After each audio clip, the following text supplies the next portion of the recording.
গত 17/11/2024 খ্রিস্টাব্দ ভোরবেলায় সিলেট থেকে একটা যাত্রীবাহী বাস কদমতলী বাস স্ট্যান্ডে আমরা চেকপোস্ট করা অবস্থায় আমাদের ডিবি দক্ষিণের একটি আভিযানিক দল বাসটি তল্লাশি করে বাসের ভিতরে থাকা যাত্রী রবিউল হোসেন, জরিনা খাতুন এবং হাসিনা খাতুনদের সিটের নিচ থেকে একটি কাপড়ের ব্যাগ এবং দুইটি ভ্যানিটি ব্যাগে ইন্ডিয়ান অফিসার চয়েস এবং ম্যাকডোনাল্ডস নিষিদ্ধ মদ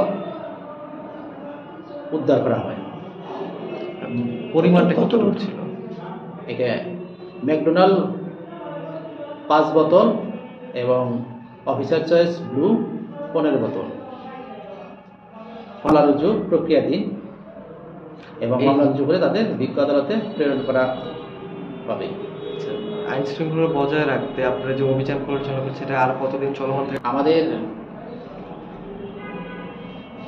ঢাকা জেলা সুযোগ্য পুলিশ সুপার মুহিত বর্তমানে এডিশনাল ডিআইজি পদে পদোন্নতিপ্রাপ্ত স্যারের নির্দেশক্রমে আমরা আমাদের এই ঢাকা জেলায় মাদক উদ্ধার, সন্ত্রাসী, চাঁদাবাজি এদের বিরুদ্ধে আমাদের বিশেষ অভিযান চলমান আছে এবং পরিস্থিতি স্বাভাবিক না হওয়া পর্যন্ত আমাদের বিশেষ অভিযান চলমান থাকবে। ধন্যবাদ। টাকা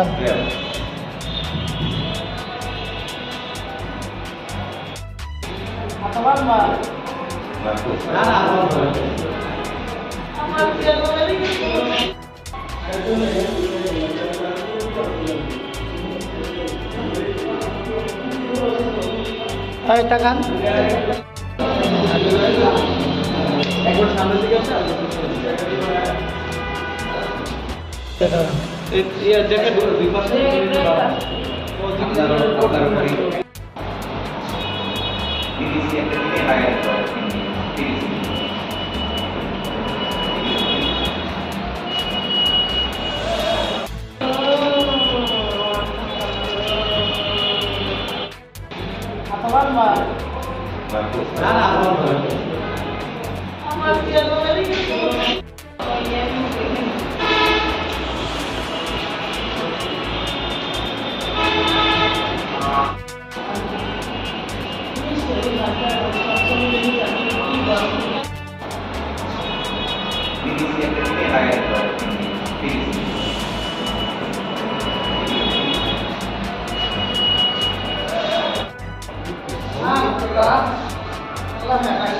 Allah